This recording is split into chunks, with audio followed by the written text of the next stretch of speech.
Hello and welcome to Layback with Betfair. My name is Nick Foote, your host for today.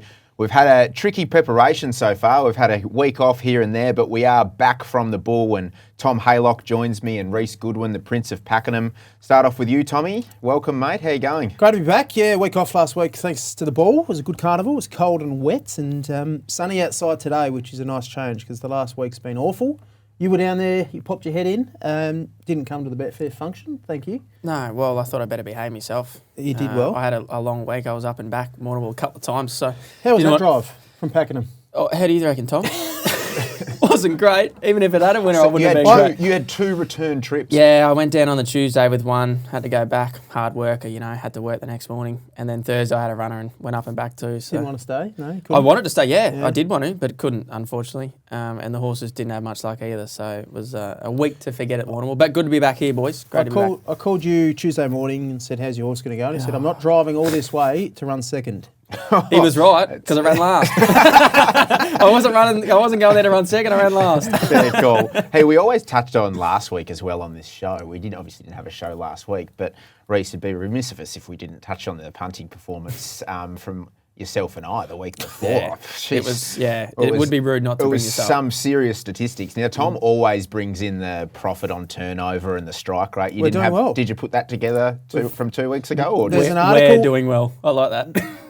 We're holding up our end of the bargain. In April, we've done the stats for Layback with Betfair. In April, we're actually up 30% profit on turnover for our specials. So there you go. So that includes me earlier in the month, not just the one I missed. That's why we had to go monthly. But we you couldn't carried go the team fortnightly. a fortnight ago. Well done. I think my 400% profit on turnover must have boosted us from 2 weeks ago as well. Boys, time to get into the lay bin. Enough talking about ourselves, where we just get a chance to come off the long run, put things in the bin we're not happy with. Tommy, you're usually pretty... you've usually got about 5 or 6 things to address in this segment. What is in the lay bin for you today? Well, AFL... probably week to week in the lay bin. I could mention about 18 things that happened during the week about the AFL, but my main gripe, double headers Friday night. We don't need them. We've got 2 games on a Friday night. Why? Have a game on Thursday night. They work well. Yeah. Love getting home from work on a Thursday, watching the footy. We don't need 2 games on a Friday night. Also, we have clashes on Sunday. Jared Waitley mentioned this on SEN. We don't need clashes on Sunday either. We've got enough time, enough spaces across various time zones. Just run the games back to back. Don't need them clashing. We don't need this half an hour in quarter 1 and quarter 4 in the other game. That's my gripe for this week. You're not going to stay up and see the end of the West Coast Gold Coast game with the 8:40 start on Friday night. It is a late start, isn't it? I'll be fast asleep. Yeah. I don't think anyone will be watching that. To be fair, I struggle to make the 7:50 start. You might get 4. You might get 4 people watching West Coast Gold Coast. Yeah, and you'd be happy with that too. You'd take that. Well, there we go. Reece, Tommy is always coming at my other employer, so I've got to be very careful how I dance around that. I do it for fun. Yeah, I can see. I'm poking the bear over here. The bear will explode one day. Reece, I do have one. I'm going to surprise you, boys. No, I do, and it's the one we spoke about. I think it was yesterday. Deductions. Good. Yes. Seriously, Laban, it doesn't help that I don't understand it all, but just confusing. I had one in that I was looking at possibly having something each way. Thank God I didn't, because it didn't run a place anyway or win. But yeah, just weighing up your options, whether the favourite's going to run or not. Particularly if it's emergency, it's just a head doer for me, and he can get them in deductions. He's messaging me weekly at the moment. Do I back this now? Do I wait? What's the deductions going to be? And as it works out, he hasn't helped me once, so I'd probably stop doing that. Well, generally the horses you're tipping have to run a place for you to win. I wasn't tipping, I was just asking. Or backing. Yeah, my math skills aren't fantastic either, and I get the calculator out and I'm timesing 0.12 and all that as well, mate. So not my strong suit. I'd usually pile in and get stuck into you about that, but I'm with you, Reece. Boys, for lay-bin for me this week is just airport security. Now, I love security and I understand why it's there. But you would as an umpire. Can we just get on the same page Australia wide? Like, you go through one airport this is good. devices out, iPad in, aerosol out. You go to another airport and they jump down your throat to leave everything in your bag, and like you've never been to an airport before. And we're just not on the same page in any state in Australia. I think that's racing as well. There needs to be Actually run by racing state. Airports are PVL's got the airport security under must. control. So I just think there needs to be a security convention of some sort, perhaps, and just get on the same page, put the same devices in. That's a very good one. I like Let that. me leave my aerosols and devices in the bag, boys. Just on that, airports are a walking lab-in. Like everything, you just walking lab-in. How good is that? You just rock up to airports. People are rude. Yeah. Service is awful. Security, like just. People if you are want rude. to find a lab-in, if you need to get travelling, you'll come People back are rude with plenty. people are rude because of the security, probably. Yeah, Everyone's upset. I'd rather the 50-minute flight than the double return trip to the Bull still, though, to be honest, Tom. Hey, enough fun there because we've got so much racing to get through today. We're going to preview races across 4 different tracks today. We've got the SA Derby, we've got the Doomben 10,000 up there in Queensland, Andrew Ramsden Day at Flemington, and we also have a really nice black type card there at Scone to go through, boys. And we'll kick things off at Doomben. We'll head up there for Group 1 racing. Obviously, the 10,000's the feature. Tommy, in terms of weather and track conditions, it looks like the rail's going to be true. It's currently a soft 5. Is it going to race in the good range? It's really interesting because the pattern's dictated too by the showers. And there's 0 to 3 millimetres forecast Thursday, Friday. I think 0 to 5 on the Saturday. Now, if we get the upper end of all that, they might be off fence. If it doesn't rain at all, I reckon it'll be hard fence on speed. So really tricky. Knowing Queensland, it could be a downpour and you could end up with 15 mil. But I've just done the track to be fair, and we'll just monitor during the day and see how much rain falls. And the pattern's going to be really interesting too, and we'll talk about that as the show develops. Just around, there's some real key chances on the tight turning track of Doomben. It'd be really good to unpack some of those and how that might unfold throughout the day. But we'll start in race number 5, which is the Group 2 Spirit of Boom Classic for the 2-year-olds over 1,200, and it's formerly known as the Champagne Classic, and it was renamed the Spirit of Boom Classic in 2021, which was fittingly won that year by Prince of Boom for 𝗵𝗵𝗃. So looking at this race, Tommy, how do you see this unfolding, and are we going to be getting involved with the juveniles? We're not. I'm not keen on this race at all. Metallic Ruler looks the leader. Sovereign Fund can roll forward, and then you got the King and Aspen Girl probably sitting and finding really nice runs. Thunder Lips and 𝗃𝗃 comes through that high rating race won by Dipsy Doodle, who runs in Sydney at Scone. Dipsy Doodle fought on well, probably had favours there with the race fitness on the side. Thunder Lips, 𝗃𝗃 filled the placings. 𝗃𝗃's probably the run of the race, found the line really nicely. Fastest 8, 6 and 4, probably more suited than Thunder Lips up to the 1,200 metres. Armed Forces comes through the same race, was beaten a long way. McDonald on, so that's a big positive there. And Sovereign Fun drops 3.5 kilos from that race. That looks the race, but it's just a messy race for me, so I'm not keen to play. Yep. What about you, Reece? Yeah, I actually am, because I'm going to go away from all of that form. And I'm going to go right up the top, Empire of Japan, who's a horse I've sort of watched for a little while. It's interesting that Zach rode him a couple of times. I thought maybe he might have liked the horse at some stage too when he was flying in and out. So if you've got cylinder form, Shinzo form, I think you can measure up in something like this. You probably argue that he's been up for some time, 2-year-old, but you just back this camp in. They very rarely get it wrong. Snowden's to send a horse up to Queensland.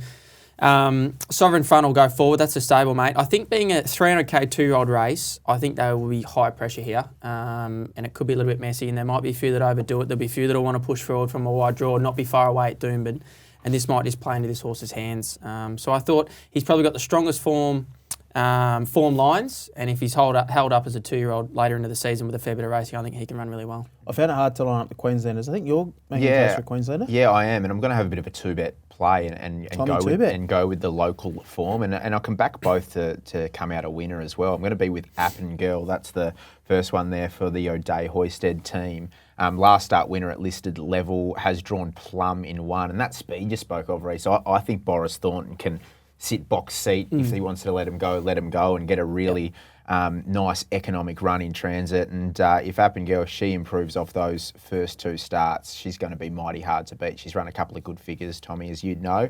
And then Sovereign Fund, that's the other horse I want to be with. The only galloper in the field to have actually run and won at Doomben. So has won very well at this track and trip, second up in the past, and I think can improve off that first up run. So that's how I'm going to play the 𝗬𝗵𝗶𝗃 Classic, boys. And Tommy, you're staying out, and Reece, you got a little play as well. And Porridge Band. If 𝗵𝗵𝗃𝗃 comes out and wins comfortably, do you reassess?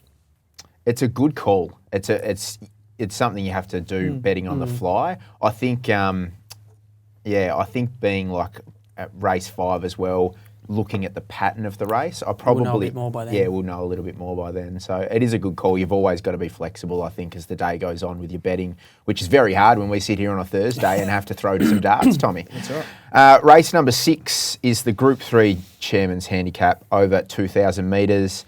Yonkers won it last year, Warning in 2021, and 𝗲𝗏𝗏 went back-to-back in 19 and 20. Tommy, you've got 𝗃𝗏𝗏𝗏 from out wide here, Wild Chap, 𝗃𝗵𝗏𝗏 and Yonkers again looks to be the key speed influences. Is that how you're seeing it? And you may have a little bit of a vested interest in this one with 𝗃𝗏𝗏𝗏. Oh, no, huge vested interest, mate. I just interested in the race. Okay. Yeah, there's a bit of a Steve Smith shouldering Not of arms. huge, not huge, but still some. Sit on the fence more, Tom.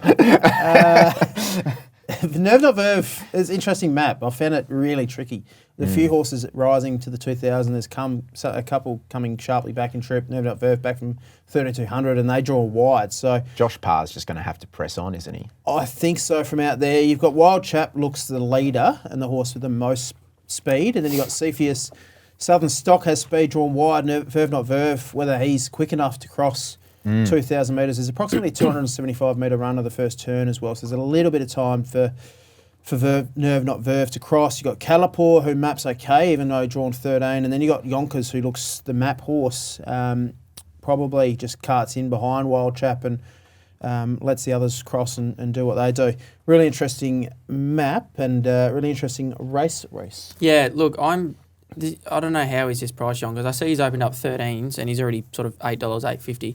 He is terrific value. I mean, he won the race last year on a soft 7, so he doesn't mind a bit of sting out of the ground. J-Mac takes the ride. What have we got here? I'm just having a quick look. He was, after that run, he was 3 lengths in the Doomben Cup, and then he was 1.9 behind 𝗃𝗏𝗏𝗏𝗏. That form just ties in terrific in this race. You back the camp for having him right for this race again. You could probably argue he's not going as well this year, but those 2 runs are at 1,600. He gets back up to 2,000. He should get the right run in the race, and at that price, I think you'd be mad not to be having a 1x3 play there. I like it. I'm going to be really honest here, boys. I just do not have an opinion on this race, staying out from a back and a lay perspective. Yeah, I can see why you like Yonkers, and that's fair enough at the price. I think he won over this distance in a Group 3, third up last campaign as well. So the pattern's there, and the pattern's huge for 𝗃𝗏𝗏𝗏𝗏 camp. I just, like, 𝗃𝗵𝗏𝗏𝗏𝗏 comes through that same race. June 45 ties that form line in with 𝗃𝗏𝗏𝗏𝗏 and Red Wave, and 𝗃𝗏𝗏𝗏𝗏 smashed June 45 last start, like annihilated him in running second at a short price. So 𝗃𝗏𝗏𝗏𝗏𝗏, Red Wave, June 45 come through that field of 4 at Eagle Farm last start. 𝗃𝗏𝗏𝗏𝗏 started short price favourite. They walked there in the small field, just couldn't pick up the leader. I like the run. I think he's the play. 𝗃𝗏𝗏𝗏𝗏𝗏's a horse of interest. You mentioned 𝗃𝗏. Not huge, though. Not huge interest, no, just a bit. Just a little bit. He's going okay. He's been in some strong races. Last start, he's drawn wide his last couple. He's had to go back. Draws 1. Hopefully he can settle a pair closer. He ran the fastest 6 to the 4 last start at Mornington, and then just did too much to get in the race. He's fit. He's a nice horse. Barrier 1 makes his task incredibly tough. I love the booking of Tyler Schiller, but he'll be trying to get off the fence at every possible chance, I would have thought. Trying to blend into the race at the 800. These starting points and the 2,000 metres at Doomben, they can get going at the 800. So interesting to see what happens there. I'm with 𝗃𝗏𝗏𝗏𝗏𝗏. I just think that June 45 form line, that reference, ties in perfectly for 𝗃𝗏𝗏𝗏𝗏𝗏. I think he's clearly the horse to beat, and I'm happy to have him on top. Beautiful. Let's head to race 8 now, which is the Group 1 Doomben 10,000 weight for age, 1,200 metres. And look, it's all about the favourite here, boys, isn't it, in 𝗃𝗃𝗃? Last start, Group 1 winner over 1,400 in the all-age stakes. Tommy, you've said on numerous occasions that he's the best horse in Australia, so I'm only assuming that you're going to be with him in this race. And I think the point, the discussion that I'd like is what price do you have him marked? And what are you prepared to dive in at? And then the other variable here is how does he handle the Doomben track? Because a lot of the speed in this race is drawn outside. So does 𝗃𝗃𝗃 get buried away on the fence? And even if you're the best horse, if you're buried away back on the fence, it's pretty hard to win at this track. Yeah, all good points. There is a lot of speed. 𝗃𝗏𝗏 comes out. 𝘃𝗏𝗏 mentioned this morning that he's out. I just thought the map was awful for 𝗃𝗏𝗏. So that takes a bit of the speed out and probably surprisingly or interestingly enough, probably hurts the chances of 𝗃𝗃𝗃, the favourite. You got a horse that's pressure. Somewhat obviously a very good horse on his day, 𝗃𝗏𝗏, but he's coming out to actually hurt 𝗃𝗃𝗃. So that's interesting. Overpass rolls forward for barrier 10. Prince of Boom kicks up. We own a smart one, has speed. Centrefire also has speed. Valana's the map horse. I think 𝗃𝗃𝗃 can settle outside 𝗃𝗏𝗏. Just worse than midfield. I think the map's perfect for him. I would have liked 𝗃𝗏𝗏 in the race. I think if there's a bit of rain around and they can actually blend into the race from out there, it's game over. I think he wins. I think he's the best horse in the race. I think 28 days, 4 weeks between 14 to 12 suits him fine with a high pressure race, and I think he'll win. Yeah, look, I certainly don't want to go against him. If it is a pretty dynamite inside leaders track, are you concerned about that? And do you think he's good enough to overcome that? Like, if he's going to get buried away, is he better off just trying to ride the fence, or it's just going to have to see how the day pans out, I guess? I don't think he'll get buried away. I think they'll keep him off the fence from 4. Yeah. There's a few that are inside that, like 𝗃𝗏𝗏 who's drawn inside, that can keep him off the fence. Interesting point about this is the problem with biased tracks. Come race 8, everyone will know it's inside fence leader bias, right? Jockeys will overdo it. Everyone tries to find that position, and it ends up can almost turn the other way. It can turn the other way. So you just got to monitor. That's the trick with these on-speed races and biased tracks. Everyone says it should be easy to find the winner then, but then you got to back in the jockeys. Jockeys start not pouring the pressure on. There's an overcorrection. Yeah. We saw it at the Valley. There was one season we saw it at the Valley a lot, just pretty much every meet, just overcorrection and cutting each other up. I just want to talk about 𝗃𝗏𝗏 quickly. I think 𝗃𝗏𝗏's the most interesting runner of the entire weekend for mine. So the mile trial's over for the cabin. Yep. Like, let's be honest. Looks as though that Godolphin and James Cummings are keen to make this guy their genuine sprinter now. So can't wait to see how he matches up in a Group 1 weight for age sprint. And there's a potential Everest spot on the line for him, I'd say. I think he has to be their Everest horse. Yeah. Yep. So I just think he's the most interesting runner. I'm going to stay out from a betting perspective in this one. 𝗃𝗃𝗃's too short for me to get involved. Just with 𝗃𝗏𝗏, like, I'm big Godolphin fresh, and I talk about this a lot. I think they're a massive stable, first and second up, even third up. When you get fourth and fifth up and deeper into their campaigns, I tend to jump off. They're not as profitable. Yeah. I'm going to have something 1x3 𝘃𝗃𝗃, who I think is absolutely flying for the Price and Kent stable. He was probably in restricted room, got out late in the William Reid and hit the line really good behind 𝗿𝗏𝗏𝗏, which I think is good enough form for something like this. Yes, your 𝗃𝗃𝗃 you find hard to beat. And then he was great the other day at Eagle Farm when he eventually got to the outside. He really flew late, beaten under 2 lengths behind 𝗏𝗏fire. I just think at the price he's probably ridiculous. I guess you wouldn't be having something on the win, maybe just go the place. But I think he's terrific value at about 41s. You probably get 51s Betfair. If they do overdo it up front. That's right. And also I was hoping 𝗃𝗏𝗏 was in also, because then that was more pressure. So it probably hurts him as well as 𝗃𝗃𝗃. But I actually want to lay 𝗃𝗏𝗏𝗏. I don't think he's good enough at all against these top liners over this trip. I know he's probably more a 1,200 metre horse, but 𝗿𝗏𝗏, she would be 300 to 1 in a race like this. She got beaten mares grade in Adelaide last weekend. So he's really going to have to step up. Obviously, you got to respect him because it's J-Mac, Godolphin, He's drawn well. He's going to be somewhere near 𝗃𝗃𝗃 in the run, but I just don't think... Don't say you have to respect him now. You just potted him and laid him, mate. Don't. I understand why he's in the market, but I think he's terribly, terribly short, and he should be probably closer to double figures. So I'm happy to lay him. Some good points. I love that you're going with the French sprinting form of the 𝘃𝗵𝗃, which is very rare at a Group 1 weight for age here, but I love it. First for everything. Yeah, absolutely. Good luck. I'll never pot a bloke for taking 30s or plus about a horse. We find those winners too. Hey, let's head over to Morphettville now, and we're going to preview a couple of races there. And the first one we're going to look at is the Group 1 South Australian Derby, 2,500 metres. And boys, it's quite an open type of field here. So in terms of the betting, you've got She's Fit, who's your sort of $5 favourite after her second in the Oaks to 𝗵𝗺𝗃, and Loco comes through the Group 3 chairmans. Ollie pushed the button pretty early on Loco in that race, and Red Sun Sensation was too strong, too late for us, Reece. Promises Kept is an interesting runner too, formerly with Greg Uriel, has switched stables to 𝗃𝗺𝗃, first up in a Group 1, which you don't often see, and 𝗃𝗺𝗃, who's $7, rock hard fit, gets a huge boost with the booking of 𝗃𝗵𝗃𝗀 too, who was inducted into the New Zealand Hall of Fame this week. So would need a good ride, would need a Hall of Fame ride from 20, I'd say. So, Tommy, how are you looking at it from a map point of view, and how are you going to play the race?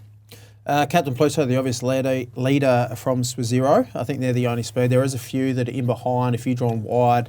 Samuel Longhorn, one of those. 𝗿𝗶𝗀𝗃𝗃's another one that's drawn double figures that could roll forward. I won filly against 19 Colts. She's Fit. Yeah. You don't see that very often.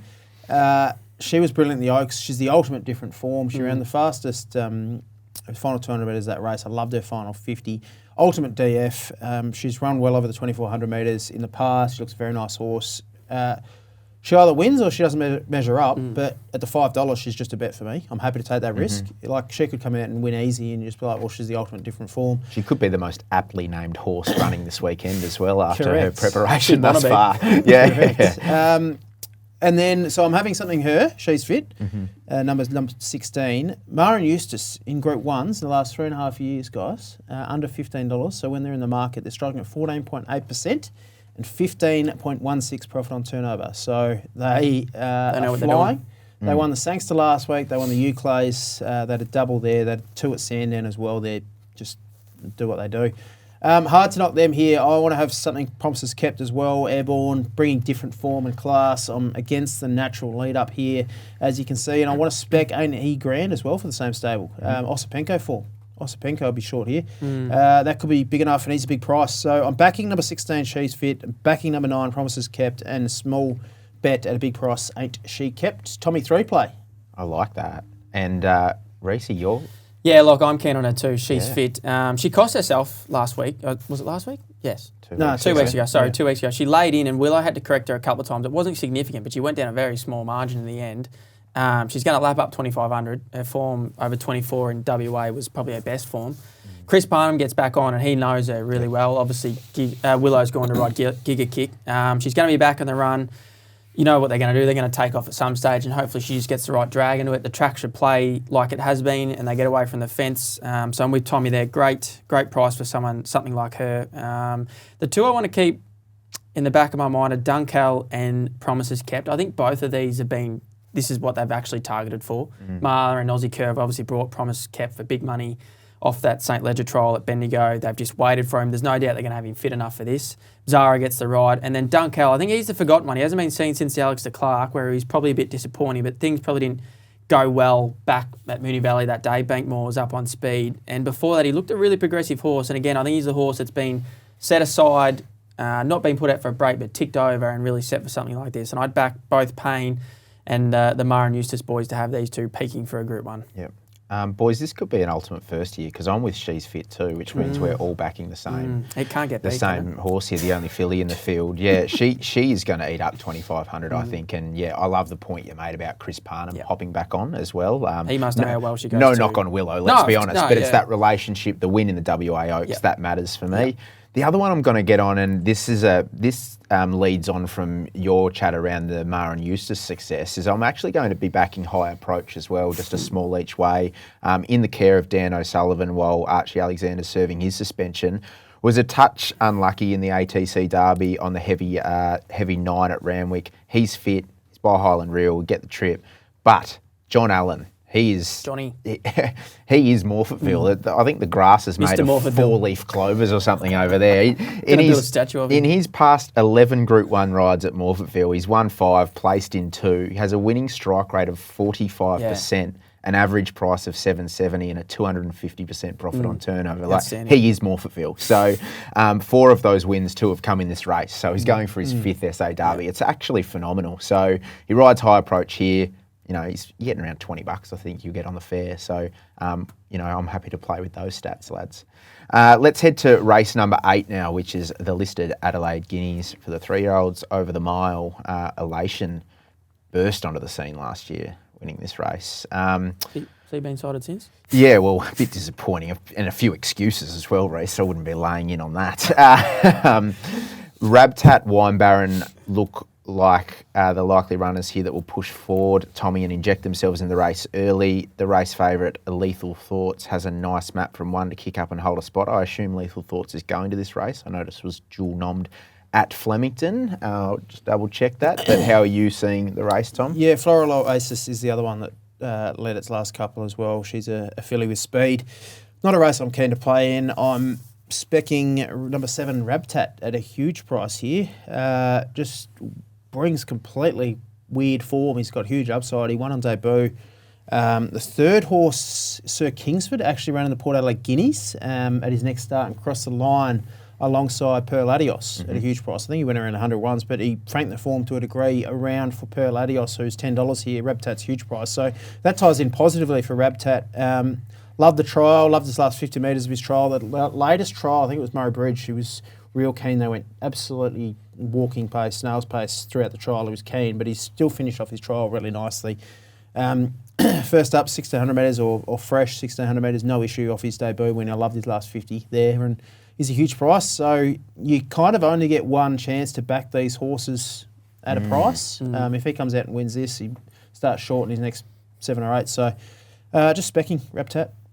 Yeah, I'm with Tommy, but I don't want to get too involved here. Lethal Thoughts brings the best form. I'm really concerned about second last race of the day, Gate 1, the way Adelaide's been playing last week. Last week, those ones that drew inside just had next to no chance. So I'd be treading very carefully if you want to play early with this horse. I'd be holding off and waiting to the day and see how that works out. It'd have to be Johnny Allen at his best, Mr. Morphettville himself. So maybe if the track was playing fair, I might get interested in him. But he brings the best form lines. Dashing's won against Since at Sandown Wednesday. Waltz on By is good enough form for this. But the track, the way it's playing at this stage of Adelaide, I'll just hold off. Yep, no, I agree with you. All things being fair, I think Lethal Thoughts is the clear bet, and I'll be with Lethal Thoughts providing that's the case. So ran that big peak figure last start in the Mornington Guineas. Lovely steer by Blake Shin.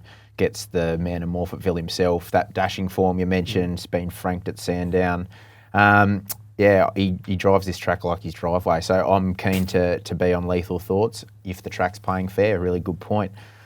Boys, let's head back to school now. It is time for our back to school segment. And Tommy, we get to sort of sit back and relax a little bit this week because Mr. Goodwin is coming in to take. About time he's got me involved in this. It is about time that one thing he actually knows about. Yeah, we're going to lean. Yeah, I wouldn't be backing me in. We're going to lean on your training experience today, and we're going to talk about gear changes. So, Reece, we're going to talk about, I guess, the effect that they can have. What can punters look for? The yays and the nays, I guess, when it comes to gear changes. What to look for. We'll talk about blinkers on, blinkers off.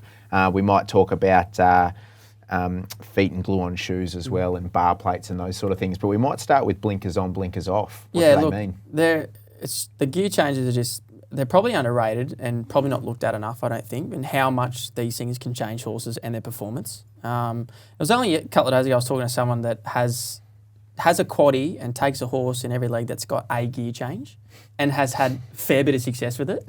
Just any gear change, because that's what generally people are trying to do, is trying to spark their form and get them somewhere near the best, and they probably lob at a price. And so it'd be interesting to know what the stats are like for horses that have, had somewhat of a gear change and how well they've improved. But blinkers on, blinkers off. Blinkers on are generally used to sharpen a horse up, make them more focused. A horse that, sort of finds the front and doesn't know how to put a race away and start shying and having the ears pricked. The blinkers sort of cup around their eyes and gets them to focus and to find the line a bit more. They can be used in certain ways, not just for that. Every horse is different. That's the wonderful thing about it. You know, every gear change, you just think that's exactly what it's used for, but not all the time. So you just got to tread carefully with that. Blinkers on first time, you've always got to allow for a horse to miss the kick, because as we said, the cups are covering sort of their they can't see behind them, obviously. So some horses will jump when the other horses jump. So if they don't see the other horses jump, all of a sudden they're slow away. So you've got to be really careful. I think there was one just recently that I tipped of Hayes boys. Ollie was on, the name escapes me right now, but she was slow away.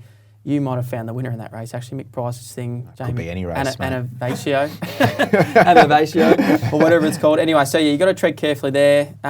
Blinkers off, you just got to probably watch the replay before and see if the horse has overdone it, and that might be the reason for that. The other two you mentioned, glue-on shoes, I would tread very carefully. That's generally a bit of a no-no. The bar shoes, I feel, are okay. I was going to ask you about this. So feet are obviously vital important. If you've got hugely, like 500 kilo horse and they're landing on these feet, yeah, exactly. So in terms of negative gear changes for footwear, you got bar plates, glue-on shoes. You mentioned glue-on shoes is the most negative. Yeah, definitely. Why is that? Glue-on shoes generally mean that so they're not whacked in with nails. Yes, so the feet are very sensitive already, which is obviously if they're hitting the ground. So you've got to take in track conditions. If it's a good forward, tread very carefully. If it's a heavy track, there's obviously less concussion on the horse, and that's certainly going to help. So glue-on shoes, probably don't see a lot of it very often these days. A lot of people more go to the bar shoes if they can. So what are bar plates? So bar plates, so the shoe always covers just the front part and leaves the heel open. The bar shoes cover the heel, so it gives the whole foot some support. The way I look at it, I think I've mentioned it before, when you get a bar shoes going on, I look at it as a positive in a way that the trainer has notified that there's something not right and they're actually doing something about it, rather than for us punters behind closed doors, the horse going there with a problem and nothing's been done about it, which would be worse. So a lot of punters probably go, oh, this thing's got something wrong with it, but at least the trainer is doing something about it to try and prevent it, getting worse or getting worse in the run, and the horse not letting down. So you just got to monitor everything.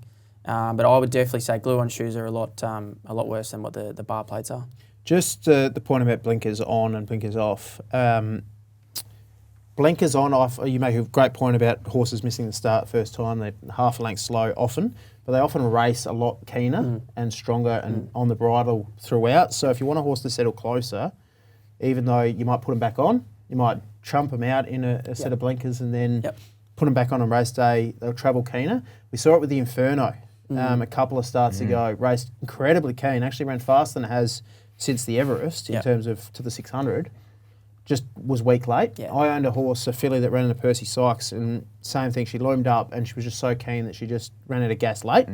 Blinkers came off the 𝗵𝗺𝗺 last start and he put in a much better performance. Yeah. So that's what I'm saying. Like you got to monitor when they come off as well, because if you can go back and watch that the horse has completely overdone it and just bottom out the last 100 and probably still run well, and then they come off the next start, the horse is still going to be mindful that he's had him on. But then they've come off and he's not going to be as fired up in the run and could probably run at his best. And there's probably interesting what the stats are of horses that have had blinkers on first time and then their next run had them off, how they go after it. That'd be an interesting one to know, I think. No, they're really good points, mate, and great insight. And I think 𝗃𝗃𝗃 was the horse you were thinking of before with the blinkers on and missed the step. And it probably should have beat the one you tipped. Yeah, that's right. It's a long time ago now. Yeah, I know. It's good to see I've built a bridge and got over that. He has. He's remembered every tip he's ever given on the show. I was with you too. That's right. 𝗃𝗃𝗃𝗃 ran third that day. She charged home. She charged home. I think first two in running were one of the first two home, and she charged from out the back. 𝗃𝗃𝗃𝗃 and 𝗃𝗃𝗃𝗃. Let's go to Scone now, boys. Is there a country meeting there? Thanks for that, Reece. No, we've got a very nice black type meeting here. Tommy's really keen on a few. He told me in the message last night, he goes, I'm keen on Scone. How about last week, a certain bookmaker might have had Kembla Grange as the Metro meeting instead of Gosford? Whoops. And made the mistake there. That's an interesting lay-in. So it can happen. The trainee was on the app. About this no, exactly. It might be a touchy subject. Yeah. Boys, Scone, let's talk about the track to start with. I'm not sure what the weather's doing up there, but it's a soft 5 at the moment. The rail's +3. They've also got 8 races there on Friday for Scone Cup Day. So how does that affect when there's a race day the day before another feature race day like this with a 10-race card? Well, you'll get an idea of pattern. Often the inside will be chopped out and they might get wider and wider. I've done the form thinking it'll be soft 5, maybe good 4. The weather's okay. I think they'll be blending into the race wider and wider. So I think from memory, like I just remember sitting at home on Saturdays and watching the last races at Scone, and they are not getting right out wide, but the fence is no good, and there's always something making good ground laid out wide. Yeah, so, and the beauty of these, meaning you can go back and watch the last 5 years, and pattern's crucial. So you know what the track's going to do, and you can find money and an edge that way as well. Is that something you do with your form, Tommy? Is like when you see these feature meets come to somewhere like Scone, you'll go back and actually look at the vision, or will there just be some statistic stuff that you look at for like rails in run or where the winner won from, or you is can it do just both, vision? Yeah. Database will tell you the pattern, what's profitable generally across the board, but even you look at 𝗴𝗺𝗹𝗆, if the rain doesn't come on the Tuesday, inside leaders, we saw it again, leaders early, and then they get wider and wider, usually get softer and softer. You know the pattern's established. So you can back leaders with confidence early at the ball, and then if you're having a bet on Thursday, race 6, you want to be backing wide, basically. Yep. Well, we'll know the pattern by race 5, which is the listed �활𝗃𝗃 Stakes. So that will be the 13th in 2 days, if my math serves me correctly there. Over 1,100 metres. 𝗃𝗏𝗋 won the race last year for Brad Widdop. Now, she's at Speed City in this race. You got 𝗃𝗃𝗃𝗃, outstanding return at listed level in the Hawkesbury Gold Rush. Beat home 𝗵𝗏𝗃, who gets a small weight swing here. Quantico, Dehorn, Unicorn, and 11-11 all present first up as key market chances as well. Tommy? Yeah, plenty of speed, as you said. Tommy 2 play here, but I'm saving one of them. I'm pretty keen, Quantico. Dead set firm tracker. He's won 7 of 14, but 7 of 11 on good tracks. So he's a dead set dry tracker. I think he's the best horse in the race. I was with 𝗃𝗃𝗃 first up. It was a strong win. He'll lead. There's a bit more pressure here. I think Quantico can get off the fence. Barrier 3 is the query. My main query is Jason Collette here, and he's a good jockey, but he's won 2 of his last 50. He's not riding well, and so he's due. He might be due, or that's another way. Due for a big day. You get these jockeys on the up. He should be riding more winners than he is, because a lot of these jockeys are in South Australia. They're in Queensland. He had a nasty tumble during the week too, didn't he? 1 shot off on the corner. Yeah. So, my biggest concern with him, you've got Quantico drawn 3. Jason Collette struggles to look left. He hunts the fence at every opportunity. Fence might not be the place to be. I just want him to get off fence, let the best horse come down the middle and work home. And if he does that, I think he'll be winning. I think he'll relish the speed up front, and he'll be charging late on the firm track. So I'm with Quantico number 3 here, and I want to save 𝗃𝗃𝗃. I don't want to lose if he wins. He's the front runner I want to be on. Yep, I'm going to side with 𝗃𝗃𝗃 in this race. I loved the return at listed level in that Hawkesbury Gold Rush, which I prefaced earlier, and I like the fitness edge as well. Just that one run under the belt.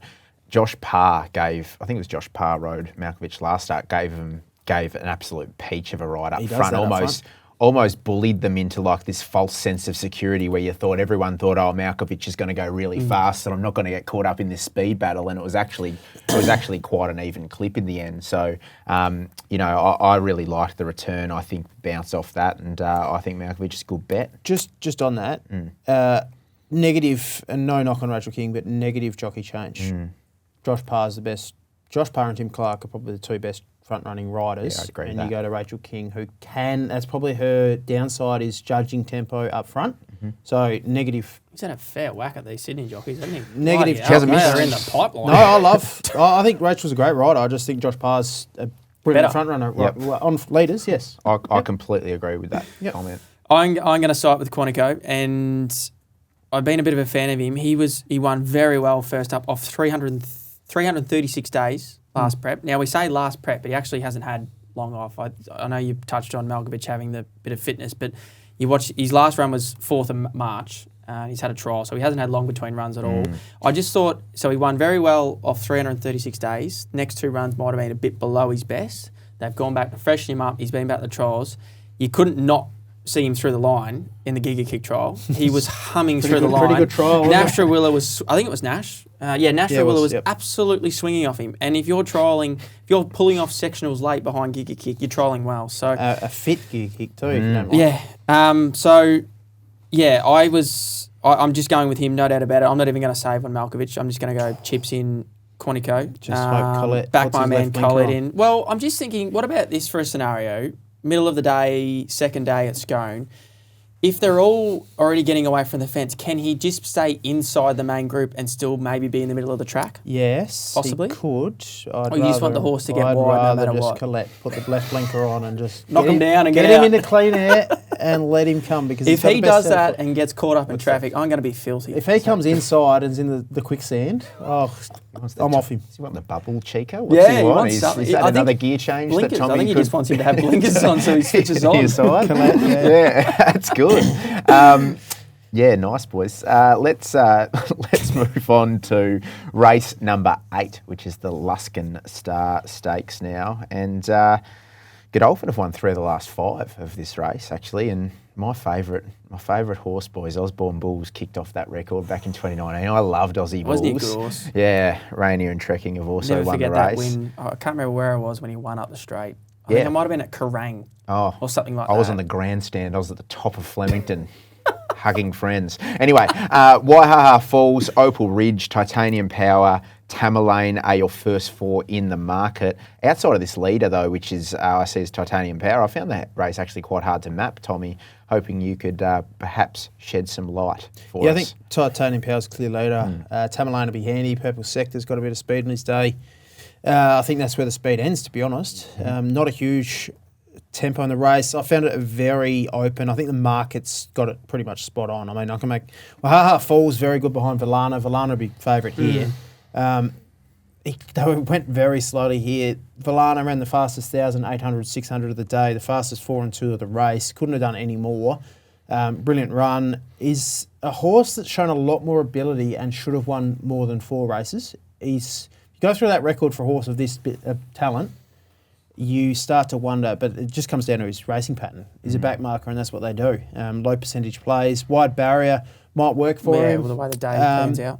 Couple of others, Opal Ridge back to firm surface, key, being competitive in Group 3 company. That's what I wanted to ask you. Sorry to interrupt, but that's the one I wanted to ask you about. She's got a good heavy track form, but she's hasn't missed the frame in all her good track runs. You think maybe she is actually better? Yep. She gets through the heavy track, but she is possibly better on top of the ground? I think it's a case of she gets through the wet tracks better than her rivals, even though she's not brilliant on it. I think it's just how the last run looked. She sort of presented and didn't quite get through it as well as some of the others. She but still tried found hard. That's a really interesting point when you're looking at that, and you can look on face value, good track versus heavy track. This is where ratings really come in handy, Tom, I'd imagine, as a form analyst around this stuff. Yeah, correct. And she still found the line well last start. The Yeah. last 200 still rated quite well as well. So, but I just think Group 3 company on heavy tracks, back to a firm track, I think she's got to be a chance.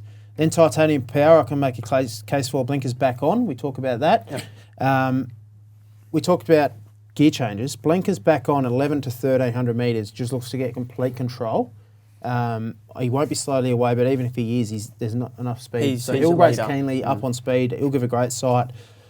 Tamerlane airborne. So, but late prep Godolphin now. It's when you jump off. Tough race. Geez, you've stolen all my thunder there, because I'm with Titanium Power at a 1x3 play, and you've basically just read my script. Oh, there you Blinkers back on 11 to 1,300. We'll have every chance. We might have to start letting you speak first. Perhaps, but this is why Tommy's on the big bucks here as our form analyst. You see, As I said, I'm on a week-to-week contract here at Betfair. The best Better than part daily one. The best part of hosting is there's all care, no responsibility. So you get to really cheer home your winners, and if you lose, I'm just the host. But Titanium Power, I think, is a great bet. And you speak of back markers and percentages. When you see a clear mapped leader in a race like this with blinkers back on, you're getting a really good each way price. It's a 1x3 play every day for me, boys. Are you having a bet in the race, Reece? No, not at all, to be honest.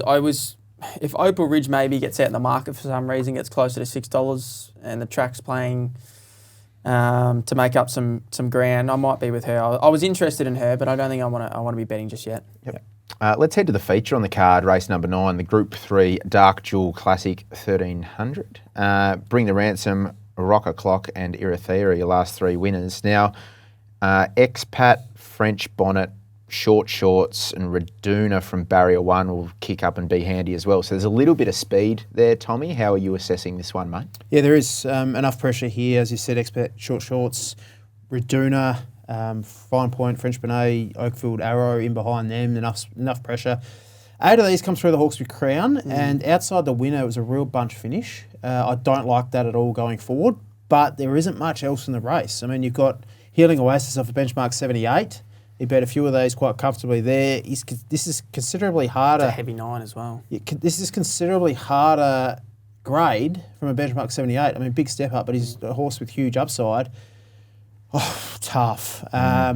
Like Written Beauty was good, fast between the 4 and the 2, just peaked late, wrong part of the track. God, she must be frustrating. She's the ability she's got and how much she can do wrong. She's in the every lay start. bin. Yeah, she's got to be. Draw She's gotta 16 might be the right part, but you can't trust her. You'd have to bet in run. You'd have to see her begin with them. I mean, the amount of time she's bundled to start 3 or 4 starts and she flashes home and you go, can't wait to be on her next start. She still does the same thing. My advice here is to Flashing lights. lay never talk in any race this horse ever competes in. That's I love that strategy. How good is that?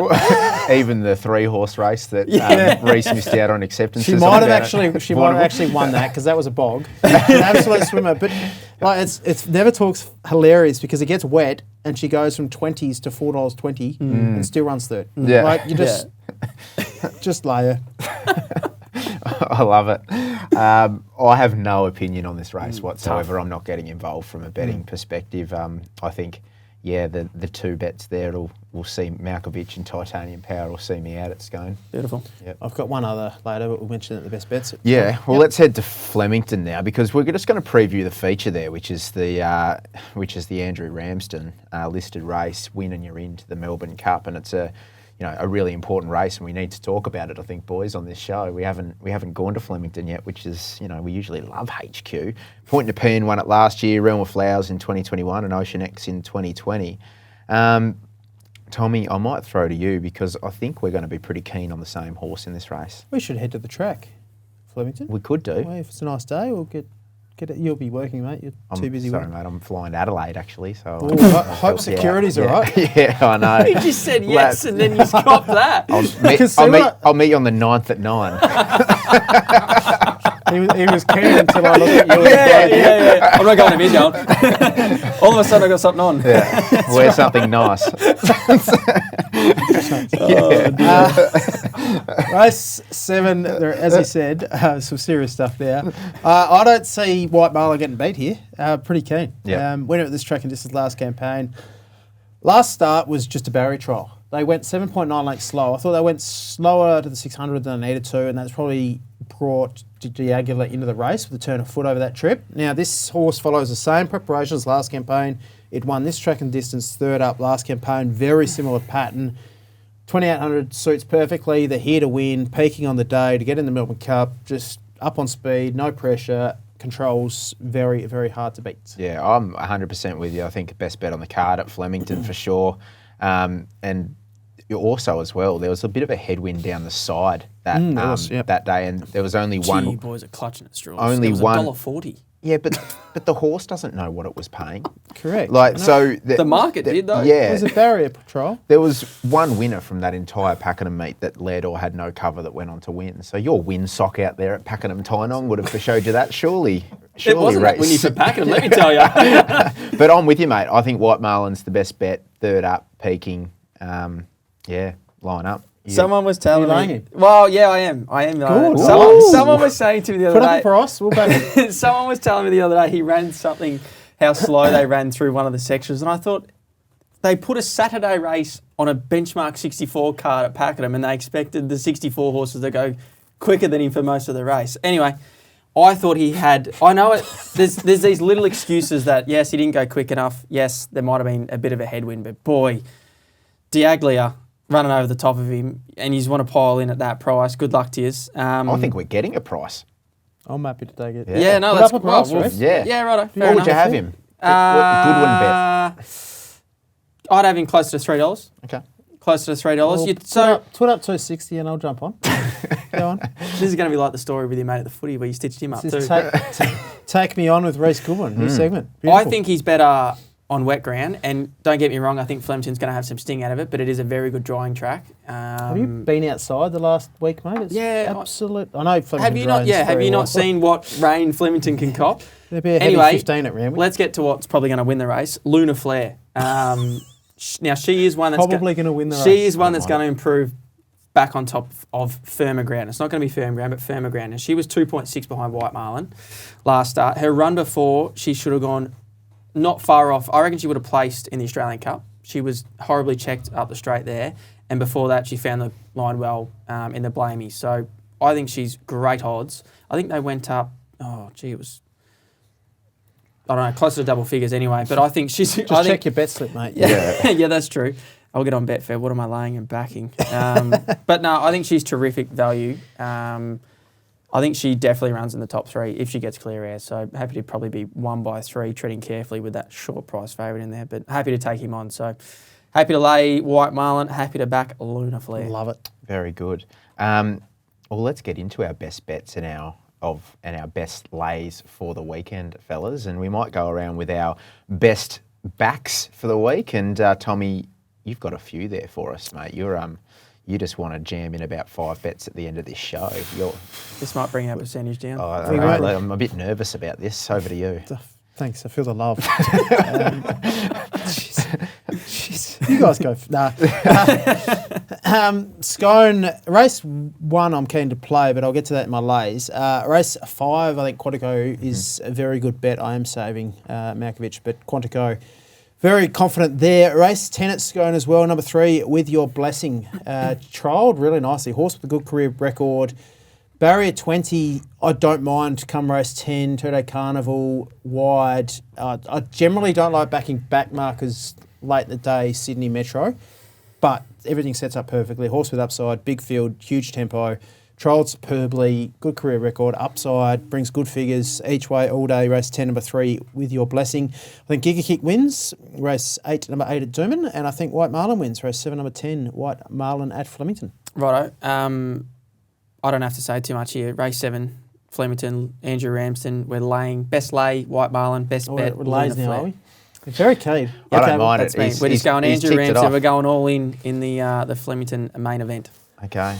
My best bet for the weekend, well, I've got 2. I've got 𝗃𝗺𝗀, which we already touched on at Flemington. That's my best, one of my best. And the other is Morphettville race 2, Harley and Rose. It's a horse that I've backed before here. I think Harley and Rose is an absolute Harley Davidson, but we just haven't seen the best yet. And obviously was with him last start. He was beaten by 𝘃𝗃𝗃, who I think you were actually with, Reece. Yeah, he cost himself, doesn't he? He does, and that was over 1,200. And there's two big things I really like here.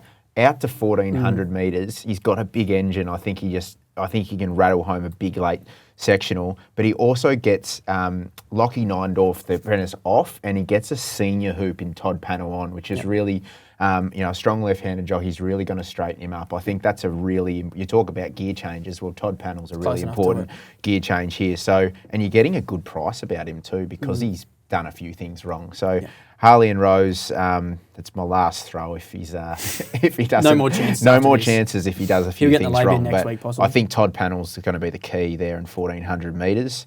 As my best back, Tommy, best lay for the weekend?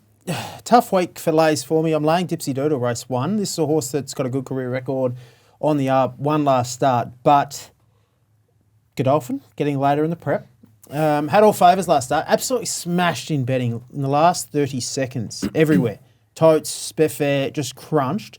Controlled the speed. It was a wet day, up on speed, first race. Everything went her way. And we saw 2 horses make ground late that run in Doomben, race 5 later. So watch the market there. But I think Solitaire can beat it. I think In My Dreams has trialled really well for Mark Newnham as well.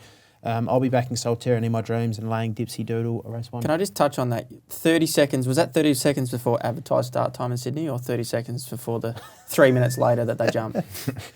No, serious question. You make a really good point, because a lot of automated clients at Betfair put money in 30 seconds or dribble it in at certain increments before the that actually was a serious question. So, no, it's a great question. It was a bit of both. Okay. But the main crunch was the last 30 seconds, especially on the toe. Yeah. So obviously people are monitoring as the horses are loading. So it's as the last few were going in, not 30 seconds before advertised. And there are certain programs that actually can tell you when horses are going in the barriers as well for the automated clients. So it can get pretty technical out there. But you should just sit back and click buttons. Yeah, it's amazing. Huge go late. But I just thought she had every chance there. My best lay, and I didn't touch on it earlier, I didn't really have one, but I'm willing to lay at this price, and I need to and I'm going to lay 𝗃𝗃 this week, boys. Now, I agree actually with everything you say, Tommy, around 𝗃𝗃, best horse in the race, but I'm just and best horse in the race for this week, obviously, as well. That would probably make that. But unless it's racing overseas. Hey, don't the French sprinting form that Reece has touched on as well. Be very careful. I just think could be beaten by the track and by that speed drawn outside. So at $1.75 at the moment is just far too short. So you're not looking at a stack of liability, and if gets in trouble, it's game over, I think. So you'd need a really good ride by Willow. So that'd be my lay for the weekend, boys. Great. Just one point I want to touch on before we go. There's a couple of people out there that have got huge prices about footy teams and NBA and whatnot, and people are offering cash outs. Best opportunity to jump on Betfair and lay these. It's a great way to trade. Don't take cash out ever without looking at Betfair, and the beauty of Betfair is the USP of laying. Jump on, you can lay. Like if you've got Geelong at a huge price for the premiership, jump on Betfair, lay it, and you're much better off. And it's a smarter way to do it. Was there someone I heard you in the Brownlow, you were saying to back him now at a certain price, and you said he'd probably be closer to 30s? Yeah, Jeremy Cameron? Yeah.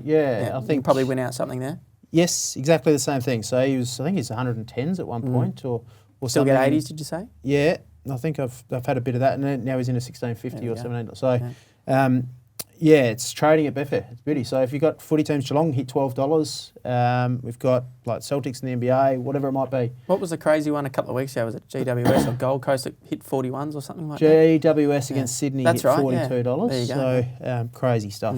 Yeah. Very good, boys. And there's all those back-to-school segments we've done around the green booking and everything that you can go back through and have a look at on layback with Betfair. But that's all we got time for, fellas. It's always enjoyable seeing you two on a Thursday. And good luck, everyone, on the weekend. As always, gamble responsibly. And we'll be back next week with Layback.